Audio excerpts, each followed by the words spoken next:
Well, it's a very warm welcome and thank you for joining us on this independent off-tube studio commentary. The game at the Gtech has just gone underway. It's Brentford taking on Newcastle United. Brentford on the attack straight away with a long ball towards Dango Ouattara, hooked out for a throw. But that's going to be Brentford's approach, I think. They're going to try and get into Newcastle early. Traditionally, these games between Brentford and Newcastle are fairly high scoring. So wait and see. Newcastle have been in some decent form of late. Just the one defeat in their last 5. That was on the road in London when they lost to West Ham United. Brentford have been decent at home with just that defeat to Manchester City in their last few games. And of course that very disappointing away defeat to Crystal Palace last time out. So they've got a little bit of a point to prove as well. It's myself, Paul Szczerbakowicz, and John Hogan taking the action. John, how do we see this one this afternoon? Well, I think the first thing that happened in the game was the ball got launched towards Dango Ouattara. And he's going to take on Dan Burn, and that's the game. And I think that's it. It's pace against no pace.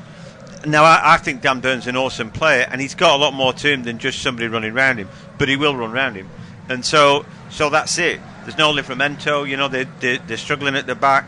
You know, they're not a team that can play twice a week and be great. And of course, Newcastle are missing Anthony Gordon.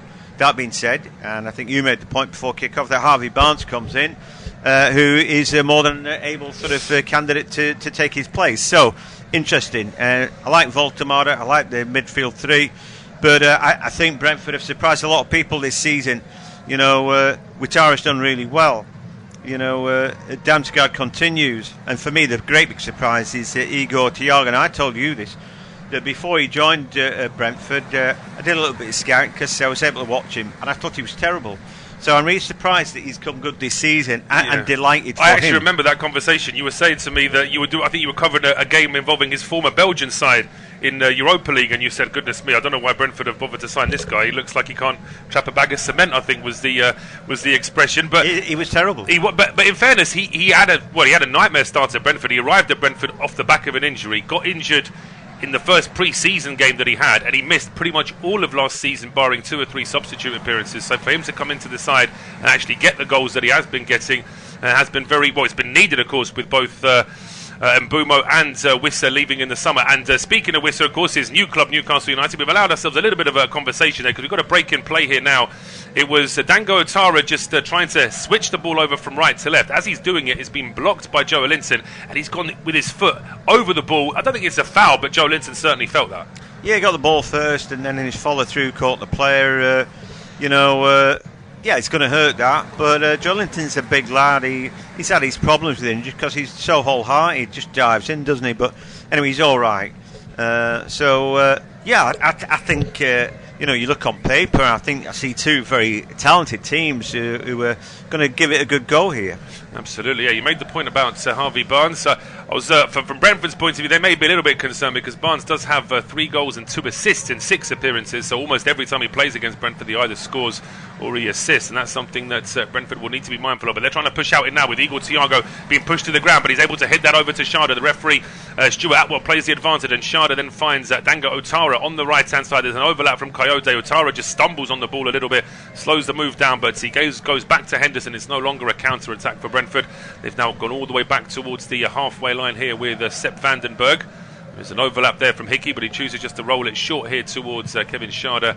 And now back to Yarmoliuk here, just at the edge of the centre circle. This is one of 4 Premier League games being played right now, and all the others are available on our service as well. Villa, Bournemouth, as well as Palace, Brighton, and Nottingham Forest, Leeds. Anything happens in those games, we will let you know. But it's Newcastle. They win the ball back down the left-hand side. It's clipped forward, quickly cut out here by Collins. Just about kept in play by Damsgaard, but he was quickly harried there by Tonali. And it's Newcastle on the counter now. Voltamada finding Tonali, and there's space here for Barnes in the middle, and there's loads of space here for Bruno Guimaraes, who gets to the edge of the area. There was no overlap from Trippier, so he goes for goal himself. And it's over the bar. If anything, Newcastle attacked too quickly there because really it was inviting an overlap from Trippier, and he was just too slow to arrive. Yeah, I thought there was a poor ball in there from Barnes. Too square. Yeah, he could have got him. He needed to roll it into space and let him attack it. And in the end, Bruno had to check back slightly. And then the overlap had gone the other side of him, and so he decided to have a hit. It wasn't the worst thing you've seen. First real effort, but it didn't trouble Kevin Kelleher, who was happy to watch that. I thought, again, another brilliant signing from Brentford's point of view in the summer. Yeah, I mean, he's had a sort of up and down start, made some excellent saves as a shot stopper, which I think everyone knows he is a good shot stopper. The issue, I think, for Kelleher is that he's not brilliant on crosses, and once that reputation gets out into the league that you're not great at coming out for crosses, they're going to be a lot more balls direct into that 6-yard box, trying to force him to make a decision. So that's something that he's going to have to work on, of course. But yeah, I mean, he's sort of been waiting a while, I think, to get his first choice spot. He actually played some really important games for Liverpool. Of course, he was famously saving and then scoring penalties in that shootout in the Carabao Cup final as well. But he gets his chance now as a first choice keeper, and he needs to maintain it really, because what's behind him in Valdemarsson, having seen him play a couple of times in the Carabao Cup this season, he really is the out and out first choice at Brentford. But here comes Coyote now on the right hand side. I thought he was tripped. I think the referee agrees, but it's an advantage as Brentford still have the ball on the move. Moliuk now over towards Hickey on the left-hand side. Damsgaard's gone over to that left as well. He's been marshalled there by Jacob Murphy. It's played back in towards Hickey. But in possession here, but still a long way from Newcastle's penalty area. I think what Newcastle are trying to do is just trying to play that a little bit higher, because they obviously want to avoid giving away set pieces, throw-ons, corners, because that's when Brentford can be dangerous. Here is Collins now on the right-hand side. Plays it in towards Dango Otara. Coyote back to Otara. Was an option for a long ball in towards Damsgaard. Brentford safety first, just rolling it back towards Sepp Vandenberg. Moving forward now on the left-hand side into the Newcastle half. Jan Moliuk now trying a more direct ball over towards the right. It's taken down by Coyote. He's been marshalled here by Dan Burn. Played back towards Henderson. And then quickly switches play over, and Sharda was leaning over the top of Kieran Trippier there to try and get on the end of that. He does get ahead to it, but he was spending so much time worrying about Trippier that he couldn't really get any direction on the header in the end. Yeah, it'd be easy to forget what a good player that Trippier is. He's so savvy, really. He makes it back for the player. He's in good position, though, and he knows he's stood in the right place. Shadow just stood off him there, sort of tentative. He's not great in the air, is he, really? Got pace about him, though, and there's plenty of pace in the front line for Brentford, and plenty of invention now. Took a while for the penny to drop for Damsgaard in the Premier League, but I think now he's one of the better number 10s, isn't he? But he needs to get on the ball a bit more. He does, yeah, absolutely. He had a very slow start at Brentford, did Mikael Damsgaard.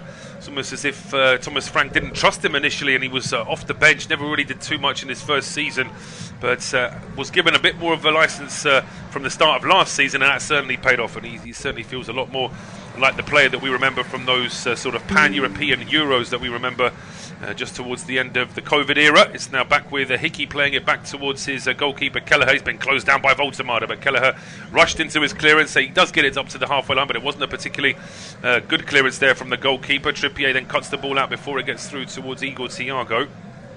And Murphy now back towards Trippier on the right-hand side. Clipped over towards Tonali, who just couldn't quite find Voltemade with his first-time pass. But that's a poor ball from Henderson. That's cut out by Joelinton. Nice work there from Damsgaard to win it back from Brentford. Molly then goes over towards Sharda, who clearly would have fouled Trippier there, and the referee just waiting a few moments before confirming the same. Nice handshake there from Sharda to Trippier, no malice intended, and a free kick to the Newcastle United now on the halfway line. Referee Stuart Atwell just coming across to Trippier. I'm not quite sure what the issue is there. Maybe there was a problem with an earlier challenge, but it looks like Trippier should be okay to play on. Just to remind you, of course, there is an international break after this round of fixtures. So all Premier League sides get 2 weeks off, although most players won't be getting 2 weeks off, of course, because they'll still be involved with their national teams. But a long ball now from Trippier from that free kick headed away by Hickey. Back into midfield, Tonali's dropped a little bit deeper for Newcastle, who are in their sort of, I don't know how to describe it, it's almost like a sort of Netherlands away kit, I suppose, a sort of a navy blue top with sort of orange shorts and orange socks. But I'm reliably informed by our Newcastle supporting colleagues here at the studio that Newcastle tend to play better in this kit than they do in their green away kit. Whatever. You know what, they're a decent team. Yeah, they do look like the Dutch, don't they? Do they play like the Dutch, though? Anyway, they're doing all right at the minute on the ball. Yeah, they're a very dynamic 4-3-3. Sometimes when they're away from home, they just get overwhelmed, and it can look poor. Foul there by Thiago. But when they're on their A game, we know that they can take anybody on. I feel that they're a cup team, really, and it's easy to say that they won the Carabao Cup last season. So yeah, they've proven in one-off ties they can beat anybody, and now they're doing that in Europe as well, which is great and great for their fans. But I think it's hitting their consistency, and I don't think their squad's big enough to play twice a week. No, it's such a difficult balance, isn't it? You see that as soon as a team gets into Europe, got to try and of course it is worth pointing out that Newcastle are missing a few players as well. They're missing Anthony Gordon, short-term injury. Wissa's out with a long-term injury. He's not really been able to play for Newcastle yet. Livramento's out with a knee injury as well. He'd be in that defensive mix, potentially giving Dan Burn the chance to go back into central defence. So there are still a few gaps in that Newcastle I'm not sure. squad. I'm not sure he'd get back in, because they're loving Malik Thiaw, aren't they, at the minute? And he's really settling in nicely. So he is, but I suppose, I suppose Botman's not done anything wrong, but if you were given a choice of Botman or Burn, I think I'd go for Burn at centre-back. Yeah, I don't know. Interesting anyway. I mean, those would be good problems for Eddie Howe. At the moment, he's shoehorning him in. I say shoehorn him in, and then you saw that incredible header he scored in mid-week down Burn. And of course, we've mentioned the Carabao Cup and what a hero he's been for them. But I think maybe he'd be used more sparingly, and certainly not necessarily as a left-back. He's gone back to the position he made famous at Brighton, being the tallest left-back in the league. So now it's Newcastle in possession here with Thiaw and Botman. Thiaw just being closed down by Igor Thiago. Burn over towards Joelinton. Quick early ball from Barnes is cut out, but then Brentford make the same mistake as well. They play an early ball straight through the middle. Was Henderson trying to pick out Igor Thiago, missed him completely, and now it's Trippier on the ball here for Newcastle, finding Jacob Murphy. Just going through the middle now. Murphy finding Joelinton. That's a really good ball as well. And now there's space here for Barnes on the left-hand side. Newcastle are sending 4 or 5 people forward on this attack, but Joelinton chooses to roll it back towards Burn. That just slows things down a little bit. Back to Barnes. Now he puts a low cross into the box, which is easily cleared by Collins. It's all a little bit static though from Newcastle. They needed to have a little bit more oomph, a little bit more pace about it all, and then a nice bit of strength there from Coyote just to make sure the ball rolls out for a goal kick for Brentford. Yeah, I thought that cross, it wasn't a good one, but it came in too easily. You know, they're still crying at Fiorentina about the loss of Michael Coyote, aren't they? But on the one hand, the club is saying it's a deal we had to make. It's like Brentford made an offer they couldn't refuse in terms of the money. But the fans, for the player himself, are missing him, and he hasn't really been replaced. So, yeah, another really savvy, clever signing for Brentford, who I don't know how they do it, but they do it on a serial basis, don't they? Well, they've got committees, stats are plenty. As I say, if you're going to be owned by a former professional gambler who's based his entire sort of ethos on stats and on understanding patterns and things like that, then it's going to translate into his business. And of course, a former rival of his is now doing superbly well at Brighton, Tony Bloom, and he of course bases a lot of his judgments as well. And Brighton, you could say, if Brentford are second in class, then Brighton are first in class. Yeah, and Tony Bloom, who invested a little bit into Hearts, 10 million to take him to the top of the table this season. I mean, you've got to give some credit. Well, you do, because when you think of Celtic and Rangers always complaining about the fact they can't get the money that Premier League teams get, but then you think that they've clearly spent more than 10 million over the last couple of years, over the last many years. They probably spend that every season trying to improve their squads, and they're having to almost start again in mid-season at this rate, as we're going to get a free kick here to Brentford around about the halfway line. But we're not going to get it yet, though, because there is an issue here for Newcastle. And it's that man again, Joelinton. Oh, that looks painful as well. It just goes to show that's a collision he had earlier with Dango Otara. Looked was particularly painful, and it looks like a really, really big gash there on Joelinton. I mean, it's the second time. Look how tiny his shin pad is. If I went in like him, my shin pad would be up to my thigh. But he's gone bone to bone twice now, and it's just the nature of him. I think he'd be all right, but just needs a bit of treatment. And if it is bruised, it's going to hurt. You know, Leeds have scored. They're away from home today at the City Ground, and Lucas Nmecha's got a start, and he's taken full advantage. So, he has, Nmecha with a big goal. Look how small his shin guards are. I mean, I actually thought that was part of the bandage that they were putting on. I mean, are you saying that's the entire shin? That's his shin guard. That's his shin guard. I remember the ones I wore when I was playing like junior football. It was like a thing that would tuck into your sock, and then it would be like, I mean, it basically went all the way from your ankle to the top of your thigh. So it's not top of your thigh, top of your calf, I should say. Yeah. But but it also like protects your ankle up to just below your knee, wouldn't it, kind of thing? Now this is a trivia question. See if you remember this one. Which player, journeyman striker, always refused to wear shin pads? At multiple clubs. Which era are we talking about? Sort of 90s. 90s. He was always known for not wearing them. I can't. Steve Claridge. Steve Claridge. Yeah, he was always one that would come out without shin pads. I always wonder what the thinking behind that was. Was that because they obstructed him, or was it because he wanted to show opposition players he was that tough? I could never really quite work out what the thinking behind it was. But getting back to the action, it looks like Joe Linton is okay to play on. Brentford did take a free kick from the halfway line. He got towards the left-hand side of the field, just in front of the penalty area, and Dan Burns given a free kick away there, and the big man is clearly not happy with Stuart Atwell. He feels as though there wasn't too much in that. I mean, he's holding on to Hickey there.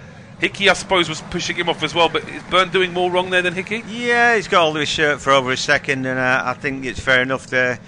Yeah, Nemetra scored. Brendan Aronson laid it on for him, right foot drive at the edge of the area, but looks like Forest have immediately got back into that game. Looks like a bright start. Yes, it is an equaliser for Nottingham Forest just 3 minutes after the goal for Leeds. I tell you what, Leeds were moaning they'd never taken the lead away from home. They got a lead. They had it a minute. You know, you got. Sometimes the old cliches apply. It's the most dangerous time to get there. The ball comes in, saved here by the goalkeeper. It's a rebound. Surely, no, it's cleared towards the right-hand side of the box, and it's Hickey now into the penalty area. Stopped on the line by Byrne, and it's somehow cleared. How on earth have Brentford not taken the lead there? It was an angling, curling free kick from Mikkel Damsgaard. One of those free kicks that's almost like a cross and a shot. Well saved by Pope initially, then a real scramble, John. I'm not sure how well Pope did there, to be honest with you, Paul, because ball comes to him. Yeah, he sees it late, but not only does he just shovel it back into open play, then he's on the seat of his pants. And usually you see goalkeepers bounce back up, and he didn't. He was there for ages. I thought he gets it like I do. I'm 59. Yeah, he took him a little while. He'll be grateful to Dan Byrne. Brentford took a long throw, as you can expect, from the clearance. It was into the box from Coyote, headed away towards the edge of the area, then played back into the box, and this time a much easier ball for Nick Pope to deal with. And I mean, it's almost like he stayed down because I think he was expecting another shot at the near post. But it was a little bit pedestrian there. He's like lying down at that point. Was he going to save it? I think you're relying on the fact he had defenders in front of him. But Ibrahima Sangare, by the way, has made it 1-1 in that game between Nottingham Forest and Leeds. That game and the other three games, as well as the one you're listening to here as well, of course. Villa, Bournemouth and Palace Brighton, they're all available on our service, as indeed is the game between Man City and Liverpool, which will be the 4:30 kickoff this afternoon. Brentford on the attack again in now, with long ball hooked up in the air by Mikkel Damsgaard. Tiaf is underneath it, and Tior's underneath it, and he heads it into midfield. It's now Tonali into Bruno Guimaraes, under pressure there from Jan Mollejøk. Turns into trouble, but does really well to still find a Trippier. Two Brentford players on his back, and then Botman plays it into Joe Linton.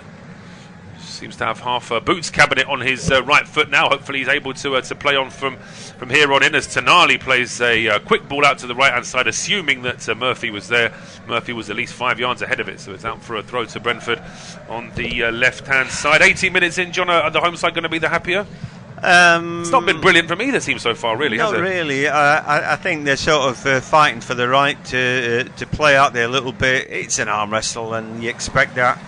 With Bruno's shown up pretty well, hasn't he? And you've got to give credit to him. He's a proper street fighter. I love watching him play. As usual, they're quite combative in midfield, but they can't seem to get the ball forward to Murphy at the minute. Barnes has been a little bit too quiet, and so obviously Voltemar has not been involved either. No, he's not had any service at all so far, as Jan Mollejøk pushes forward for Brentford down the left-hand side. Trippier stops him, but it will be a throw to Brentford, and it's level with the penalty area, so we know what this means. It will be Michael Coyote coming across to try and launch this one into the box. He's a little bit unhappy there with Trippier, deliberately leaving two balls on the field. Coyote now is going to be able to try and get this as far into the penalty area as he can. Vandenberg and Collins are up for this one, as well as the usual suspects inside the Newcastle penalty area. Long ball here from Coyote. Good header away from Voldemar. Hickey then heads it up in the air, back into the 6-yard box. It's head tennis now. The ball just won't drop for either side before Bruno Guimaraes gets a bit more distance on it. Yarmolenko then hooks it back into the box. It's Joe Linton who gets underneath it this time. He heads it clear. Bruno Guimaraes plays it out towards Voldemar, who asks too much of Joe Linton. Coyote should be there, and he is there. Covers that one and plays it back towards Kelleher. Doesn't waste any time either, because Newcastle have sent 3 players pressing at the edge of the Brentford penalty area. It wasn't a bad ball from Voldemar, but I think he thought it was Murphy who might have got there. Possibly, yeah. Might have put a bit of pressure on. That long throw, it's a good one as well, because he throws it straight. It's not a long loopy throw from Coyote, it's a good one. But they've got so many big guys in there, Voldemar, he won the first header. Then you've got your Joe Linton, Dan Burn, he won a header in there. So they're going to dominate that area, I feel. They are. I mean, it's worth remembering as well that nothing in football is permanent. If everyone starts playing long throws, then eventually everyone's going to be able to defend them as well. It's not going to be like this an unstoppable situation. But come back to that in a second, maybe, because here come Newcastle now with a deep cross from Jacob Murphy, headed out towards the edge of the area. Then Sharda skips away from 2, and suddenly the pitch opens up for Sharda. He's got 2 running ahead of him as well with Otara, but he wants to go alone. He gets to the edge of the area, and then he finds Damsgaard on the right-hand side. It probably wasn't the right ball, but Damsgaard can still keep it alive. He goes back towards Henderson. Henderson needs some support in now, and the move just stops for Brentford almost entirely. Looked like a decent counter-attack when Sharda initially broke with it, but now they're having to just do a bit of keep ball now at the edge of the area. I think the runs off Sharda were poor. What he needs to do is for players to split and go wider. And then the defender's got a really difficult Coyote puts the ball in eventually. Newcastle only just about head it down. Then Burns slams the ball straight into his own teammate, and eventually Nick Pope rushes out to calm things down to pick it up. Sharda's running forward straight, but his teammates running straight. It allows the defenders to cover their angles. But if the attackers they're dragging their defenders off and leaving a big hole for Sharda to run through, then it's a big question to ask of the defenders. No questions really were asked there. The runs off Sharda were poor. They were, and he's got to. I think Otara's got to do a little bit more. He had that option to go forward, but now Newcastle go forward here with Kieran Trippier, and as he had his initial cross blocked by Aaron Hickey, the ball then deflects off Hickey onto the feet of Trippier just as he was trying to keep it in play. And it's going to be a substitution here for Newcastle now, because it's the 3rd time in these first 22 minutes that Newcastle's big number 7, Joe Linton, has sat down, and he's in pain. He's not going to be able to play on. So Newcastle are getting ready to bring on Jacob Ramsey. Not the same kind of player, but actually potentially maybe a slightly different attacking option as well. Yeah, so who's that coming on? Willock or something? Jacob Ramsey. Jacob Ramsey. Yeah, we haven't seen much of him, have we, in Newcastle Cup? I forgot he was there. It's a painful one, that, though. Yeah, that was after just 5 minutes, wasn't it? The first one he got was a full-blooded hit from Ouattara, who kicked the ball and then kicked him. And look at the size of his little shin pads in there, and he didn't protect him, did he? Honestly, there'll be under-11s playing junior football today have got bigger shin pads than that. They're absolutely... And the thing but they all do that. They all... I agree. He's not unique in that. It's because they have to wear shin pads in the league. So they all wear it's like if I have to, I'm not going to wear a big one, that. So most of the players don't really like. You'd think that in this day and age, when they've invented boots that weigh about 50 grams each, you'd think that they'd be able to come up with some sort of tungsten shin pad that weighs nothing but protects you from everything. You'd have thought something on the space shuttle, and with the amount of money that's sluicing about for him to be stopped by somebody kicking his leg. Do you know what I mean? When you could have had a pad to cover that, seems ridiculous, but it's happened, and so Jacob Ramsey comes on. Like I said, he's had a very quiet start. I did see him play the other week, and I thought he was poor, but he's bedding in. There were games where he looked really good for Villa. I like the fact that he can be a sort of central midfielder bombing forward. He can play in that sort of slightly more advanced role as well. He got pace about him. He does, yeah. He's a good player. He's a good all-round player, but he just hasn't quite bedded in yet. No, I think he's got to find his exact sort of niche role as well within that attacking midfield. But we're over the halfway mark now, 23 and a half minutes gone. It is goalless at the Gtech between Brentford and Newcastle United, and it will be John to take us through to half-time. Yeah, they've had all the goals at the City Ground. They're one apiece, no goals elsewhere. Palace Brighton, it's sort of a bit of a derby. They don't like each other. Well, I used your phrase from a moment ago. They've shoehorned it into being a derby, really, haven't they? I'm not sure that. I mean, it is because of a rivalry, but it's not because of some long-standing thing that's always been there. It was a one-off cup match. It was actually originally called the Alan Mullery Derby, I think, by some of the older fans. But yeah, that one is goalless, and Palace and Brighton have had some good moments and some pretty average moments this season so far.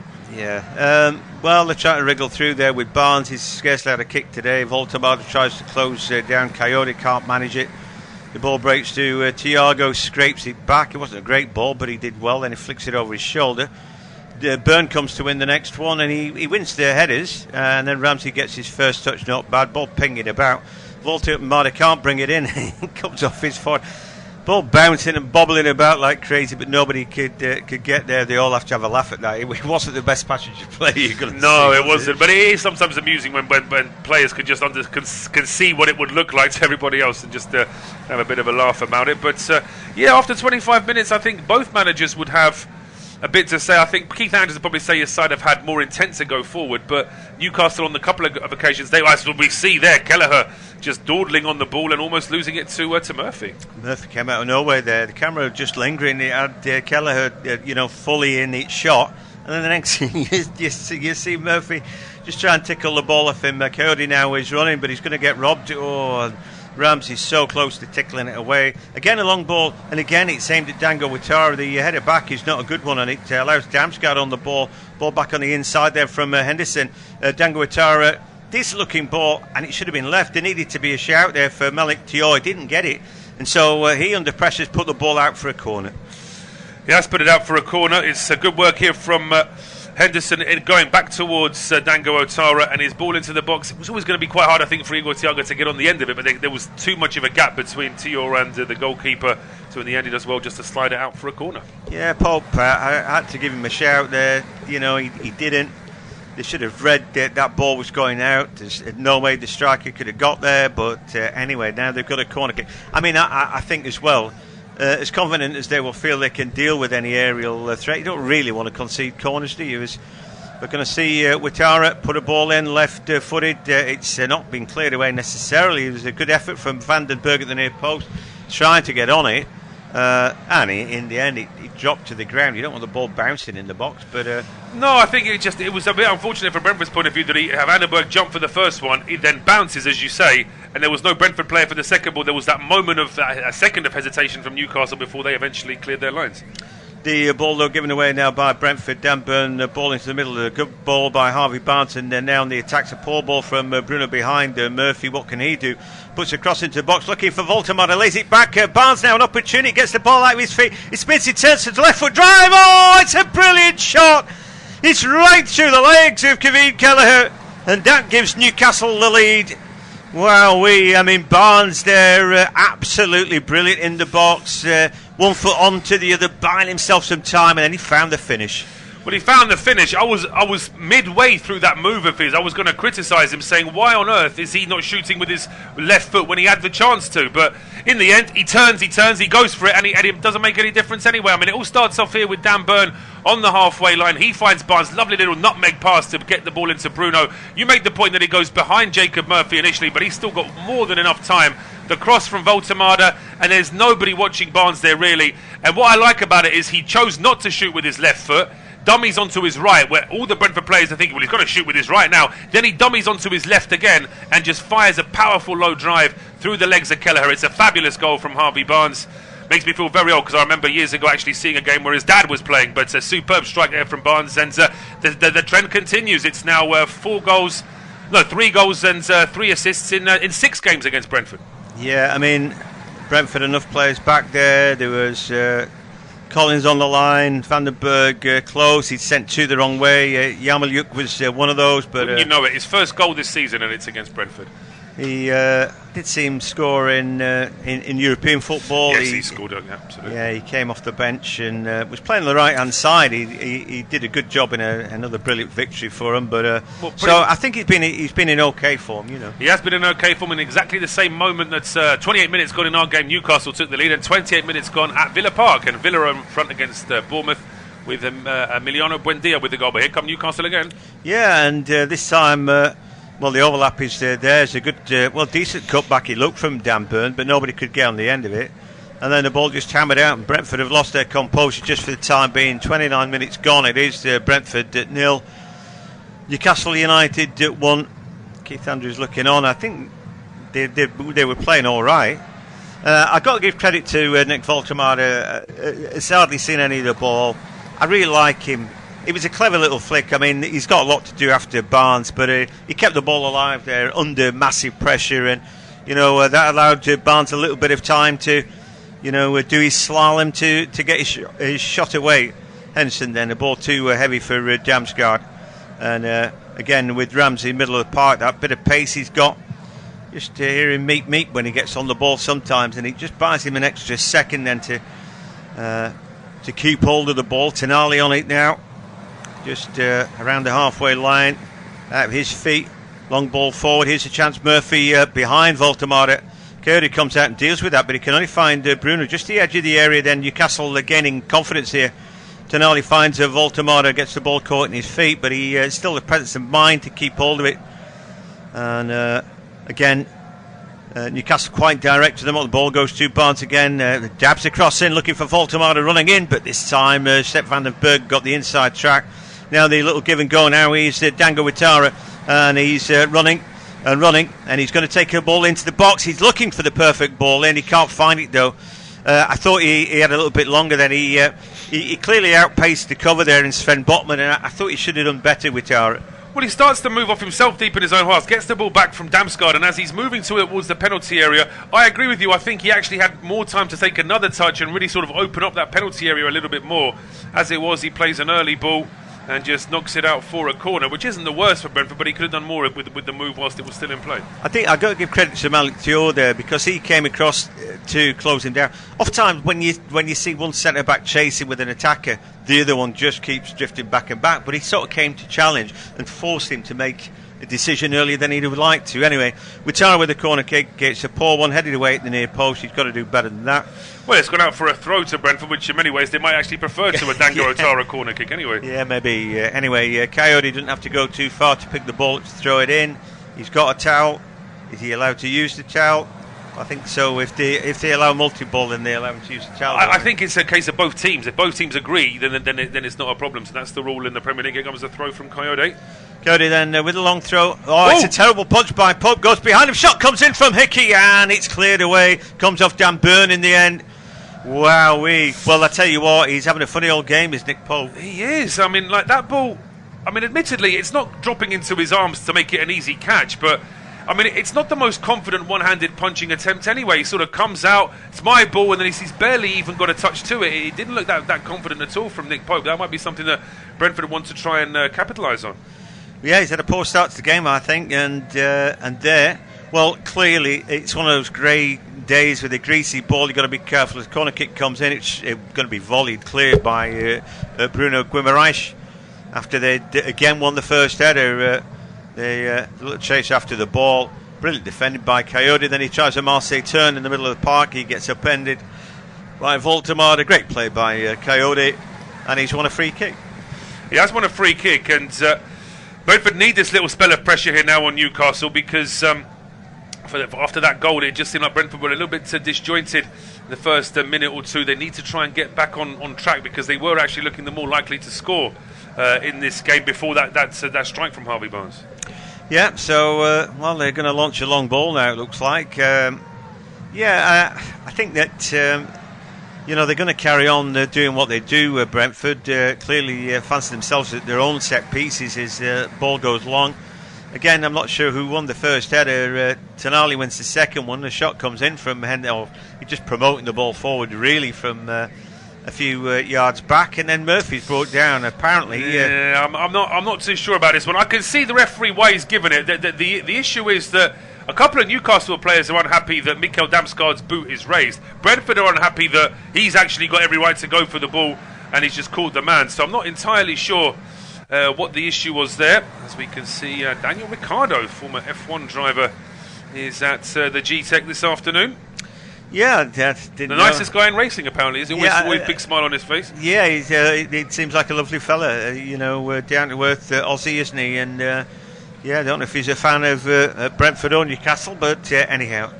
So he'll either be thrilled or a little bit upset.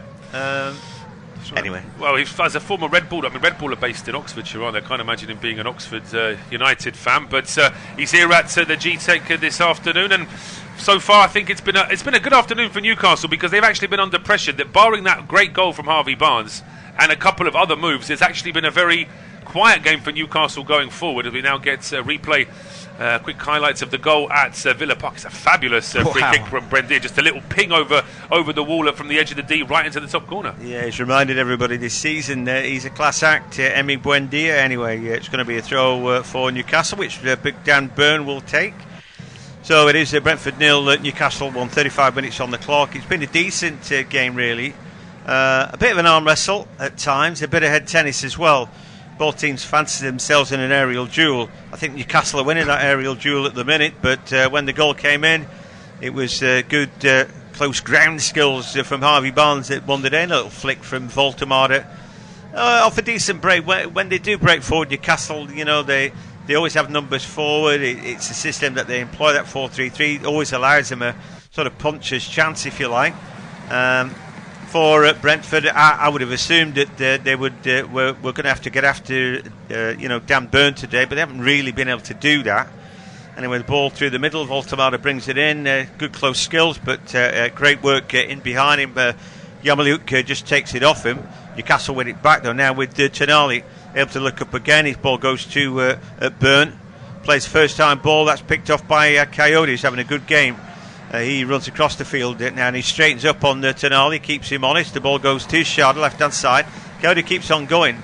I wonder who's in his right back slot right now. Anyway, doesn't really matter. Continues his run. The ball just don't find him. And well, he's given it his all, isn't he? Michael Coyote really enterprising run right across the field there. Yeah, he starts on the right, darts all the way over to the left, and then stays there for the rest of the Brentford move. I mean, as I say, the ball to him could have actually been a little bit better, I think, and he still would have had a chance to get on the end of it. But the pass from Damsgaard, for all the praise we've given him today, he's been a little bit off with his passing so far. Yeah, it's right. But he only needs to get one right, doesn't he? I think that's it. Players like him, he's got to have the confidence. He's got the capability. A lot of the stuff he tries is going to be high tariff, so difficult. So you're not going to make every pass, are you? But that's why sometimes those stats about passes completed bug me because. 5 yards sideways or back is pretty easy, isn't it? Anyway, long ball forward there by Dan Burn, just playing percentage ball down the line. So Villa 1, Bournemouth 0, Crystal Palace 0, Brighton 0. I think the lads were thinking there might be a lot of bookings in that sort of derby. Whether it's the derby or not, there's enmity between the two teams, and when you get that, and the fans expect you to be roughhousing a little bit, you tend to get it, don't you? And Nottingham Forest won Leeds scored first, but they didn't hold the advantage for too long. So we've had a goal, but for the Bees it's gone the wrong way. I think they've played all right, but Nick Pope, who looks a little bit dodged today, has actually not had that much to deal with. No, he hasn't. Really, it's been his defenders that have had more of the work. I think that Brentford, for the possession advantage and for the amount of attempts they've had trying to get forward, they'll probably be disappointed. They've only really tested Pope with one dangerous strike and a couple of crosses that have made him look a little bit uneasy. But here come Newcastle. Yeah, Thiaw going forward. Well, Malik Thiaw then managed to cut inside his challenger. I thought that was brilliant from him, and then he just ran out of racing room, didn't he? He's sort of grown into the squad this season, really. You made that point earlier that for someone who was sort of a little bit sort of hot and cold, he's actually gone into the team, and his timing's perfect because obviously Botman's coming back from a long-term injury. They need Burn on the left, and Fabian Schär can't stay fit this season either. Yeah, it's right. Same for Lascelles. He's had injury problems for a long time. They reckon Lascelles is as tough as they come, but I think he's coming to the fag end of his career. Well, he's been a sort of very honest professional in that he's been sort of club captain at Newcastle, sort of farmed down to the bench, but he makes no noise about it. He just gets on with it, does his work. But here come Brentford now with Igor Thiago. Yeah, Murphy though is too close for comfort. In fact, he's double teamed now with Trippier, but he gets the ball away and it allows Bruno to get a challenge in, a fair one at that. Yeah, and I think definitely for Thiago it's growing, and he's the right man at the right club, I think, right now, because like you said, Schär and other players just getting a bit past their sell-by date. Bruno there screams I can't stand this new fad that players now celebrating a challenge that puts the ball out for a throw-on with their fans like it's scoring a goal. I mean, as I say, just that ranting over. But here comes the throw from Coyote. Yeah, Coyote's throwing is a good one. Gets a little flick on from Vandenberg. Again, Pope comes to punch it. Was he getting pushed? Well, the ball just goes out. It's going to be another throw. So it's a good throw in that, and he gets a little flick on this time from Vandenberg, doesn't it? But Pope there, slightly better punch. Teo's gone down on his haunches. Don't know what happened to him there. I think it's just about the first time that Brentford have got the flick on from one of those aerial They deals. have, yeah. I mean, there's a lot of height in that Newcastle team. There's a lot of strength, so it's not going to be easy. But, thankfully for Newcastle, Teo is back on his feet, and Coyote's in position ready to launch another throw into the box. Yeah, Coyote's been Brentford's best player, arguably, and but you don't really want your right back to be your best player, do you? Anyway, ball comes in, headed up in the air, not being cleared. Hickey promotes it forward. Did it just come off Trippier then? I think it did. He was desperate to leave it, but he didn't. There was just a little touch. Maybe he thought the ball had gone. Tonali's gone down now. It looks like Villa may have grabbed a second. They have, yeah, absolutely. Aston Villa 2 up against Bournemouth. And as I say, Brentford beat Aston Villa earlier on twice this season in the space of a couple of weeks in the league and then in the Carabao Cup. And I think that's one of those wins that Brentford will look back later on in the season as being a very good one, because Villa are now starting to play like the Villa that we were expecting them to be this season. Yeah, they had a really slow start, didn't they? But beginning to put it all together. And after all of that, it has actually been given as a goal kick to Newcastle. Yeah, so the ball clearly just must have gone out before Trippier got that little touch on it. Anyway, the kick out's a good one. Byrne heads it on. Coyote wins the next header though, and then it's fought for. Yamalyuk just on the half volley punts the ball up in the air. Then the Byrne lands all over the top of the striker, and he can't let that go. I mean, Byrne's hurt himself more there, and Thiago's strong, but he might get yellow card when he gets back up here. Anyway, we'll take another look and see what you think. He just jumps over the... I think it's an honest attempt to get the ball as clumsy as he looks. He's looking right at the ball, isn't he? And maybe Thiago is making a little bit of a back for him there. A difficult one to judge that, really. Yeah, those ones where players sort of clash in the air, then one comes off worse when they're both jumping for a header. I think that it's one of these grey areas in football that we see where it just depends on where the referee stood, the angle and everything else. As I say, on another day, another referee might not have seen it that way. Yeah, I've got it free kick the other way now. I've looked at it, but at the time I thought Burns all over him, and it's a foul. I think it's good stuff from Thiago backing in. Anyway, the ball to the far post is too long. It was aimed toward Thiago, the Brazilian, again under pressure from Byrne. Was he being fouled? No, and Trippier then ball back on his inside. Counter-attack is on with Ramsey. Ball fired at his feet. Don't know what he's supposed to do with that. Goes back to Trippier. He's been hustled and harried. Was there a little shove there by Dango Witaro? It's been given by the referee, Stuart Atwell.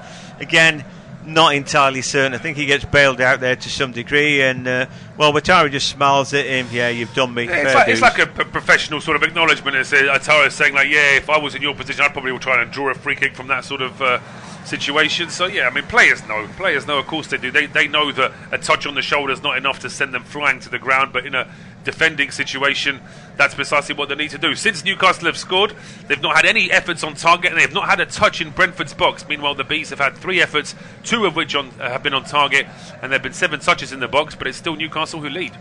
Yeah, Newcastle have sat back really. They nicked their goal, kind of, didn't they? And then they're sort of well set up to defend. If you want, when they go a goal behind, they're a back 7, aren't they? And then try and nick things with their front 3. A good challenge there from Malik Dior coming out of the line. Knowing when to do that is key, really. I like that they've got a fella attacking the ball. So many defences that we see just do that thing, just keep drifting back and hoping that they don't have to do anything. I like that Dior's so positive like that. Anyway, we're probably going to get another long throw. We are. So Coyote going to hurl this one in. He's got an incredible flat delivery. Has he got the legs? Voltamara wins the first header, breaks the edge of the area though. Hickey couldn't quite get there, and the ball just spooned up in the air. Yeah, I mean, there was half an argument that Hickey might have handballed that actually as it was being cleared, but in the end, it didn't make much difference. Newcastle were able to clear their lines, and the ball rolls all the way back towards Kelleher. Yeah, he's not had a lot to do really, giving Kelleher, but at one point the ball was thumped past him by Barnes. He was almost through his legs, wasn't it? That's the only shot on target Newcastle have had in the game, yeah. So But yeah, it was a good goal from them. Voltemada again, a little flick with his outstep there, and again, it's good stuff from him. You know, keep mentioning it, but you don't need all the ball to score, do you? You just need to do well with what you've got. No, I mean the sort of the top example of that, of course, the Leicester City, who won the Premier League, and they were last in the league that season for possession. Yeah, they did it all in about 33%, didn't they?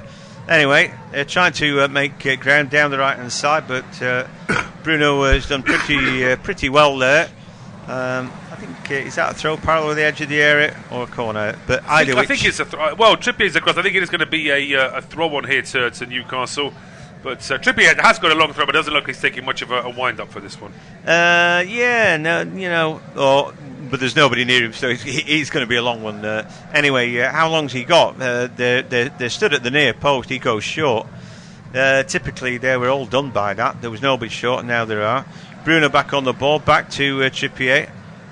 Good ball to Bruno, puts him in the box. Little megs from him. He's looking to find his man. It comes off the back heel of Ramsey, I thought. Or was there a double kiss? Because it looks like they're all accepting a corner kick and nobody's moaning. So it must have just scraped off the defender. Yeah, it must have done. And there's still plenty of time to see this corner and a few others as well, because we've now had the confirmation we're going to get 5 minutes of added time in this first half. Yeah, we had 1 or 2 stoppages. In fact, 3 for Joe Linton, haven't we? Three for Joe Linton. A goal's been scored, and then standard sort of time lost for throw-ons and corners and stuff. So I suppose 5 minutes is about right, really, isn't it? Yeah, I would have thought so. Anyway, for Newcastle, there's some big guys in there. Byrne, Voltemada, 2 huge targets. Don't forget the rest. Ball comes in. They're going to compete for it. It's a great defensive header from Van der Berg. And now Damsgaard, a heel from him is a poor one, and in the end it's going to be another throw-in, maybe a long one, but this time from the left-hand side. They didn't take it last time, did they? But Dan Byrne, he can hurl it in, I think. Maybe it won't be him, but well, anyhow. Yeah, I think now Brentford are kicking off that he's taking him a little bit too long. That he sort of picked up one of the match balls, then put that down, then dried that, then picked another one up. But he is now ready to launch this one. Yeah, he's having a word with the crowd as well now. And then he does launch a long looping ball in to nobody in particular. It had gone straight out. I don't know what they were doing there, but no, it seems strange to me that you would have those tall players in the middle of the box, and he fired one as if he was trying to catch Brentford out at the near post, but there were no Newcastle players within sort of range of that anyway, and actually Kelleher just let it fly out for a goal kick before he even caught it. I think it's one thing to try to throw it long. I think he's showing it as far as he can, and to get direction off a slippy ball is difficult. No wonder they want to wipe it today, because the pitch looks dead greasy. You know, it's wet, it's overcast, it's sort of miserable, and you just know that the ball's a little bit of a bar of soap today. Evidenced mostly by Nick Pope as well with his goalkeeping. Yes, that's true. He's made a couple of saves where he's just been quite happy to get anything on the ball, really. But we saw that yesterday as well, didn't we? With the games. Keeping sometimes can be a little bit more difficult, and these are just the conditions. Slippy, slidey, greasy stuff. But Tonali's on the ball, he lays it back. And then Botman back to his keeper, takes the touch. Very careful there at Nick Pope. I think he realises that he's not the master of that ball today. Long ball back, this time into his hands very comfortably. He puts the ball down, and he might not have wanted to do that because Thiago's straight on him there. But anyway, eventually gets rid of the ball to Tonali, and then to Dan Byrne, closed down by Ouattara. And now Botman gets rid of the ball, little flick on, but Dango Ouattara there's picked it up. Damsgaard then back to Yarmolyuk. And then the ball is given away, and again an opportunity down left-hand side with Tonali, fires it into the feet of Harvey Barnes. So close to making it stick there, but Coyote's done a great job to win it back, and then Newcastle have it back with Ramsey. Again, he runs down a blind alley, comes back out with the ball though, and now Trippier comes to join the line in. The poor ball to Murphy, sends him towards the corner flag though. Hickey closes him down. Newcastle still have it with De Bruyne at the edge of the area. Damsgaard comes and gets a foot in, but he can't take it off him. It's only half the battle getting to Bruno, and then nobody continues to run. It's a poor cross in, given that nobody was on him, but that's really poor from Damsgaard. He marked him, and then he decided not to bother marking him and just let him go. No, I mean he's got away with one there, really, in terms of how once you're with a player, you cannot just afford to let him go like that. And Brentford have made a complete mess of that. They've only just barely been able to get over the halfway line, where it turns out that Igor Thiago was in an offside position. Brentford need a bit of a reset here in the break, because although they've done well in terms of the possession they've had since Newcastle have scored, they've not really looked that likely to score, have they? For me, I think it'd be obvious what I'd be doing. I'd be overloading Brentford's right to get after Dan Burn and make it a foot race between him and Ouattara. But we've seen that once. They've got to take advantage of it. You've got to, where you find the weak spot. In terms of players on the bench, I mean, there's two or three that are crying out to try and take advantage of Dan Burn. You've got Lewis Potter, you've got Carvalho, you've also got Arsenal loanee Reece Nelson, who's actually been getting in amongst the goals recently. So between them, you'd think that one of them should be able to come on, pair up with Coyote, and really make it a nightmare for Dan Burn. Yeah, it's right. It's not happening anyway. And Ouattara's drifted into the middle now. It's a bit like, well, it ain't happening, lads. So let's freestyle it. Anyway, here with Hickey down left-hand side, ball back on his inner. And Jordan Henderson's got plenty of time on the ball, but time's running out. 10 seconds left, I think, this first half. As Coyote now a chance to take on his opposite number, puts it through his legs. And eventually Dan Burn gets a foot in. The ball had come off Damsgaard. At least that's what the decision is. That might be the last action of the half. Referee might want the goalkeeper to kick it up in the air before he blows his whistle, but no, in fact he's called it. So there we go. It is Brentford 0, Newcastle 1 at the break.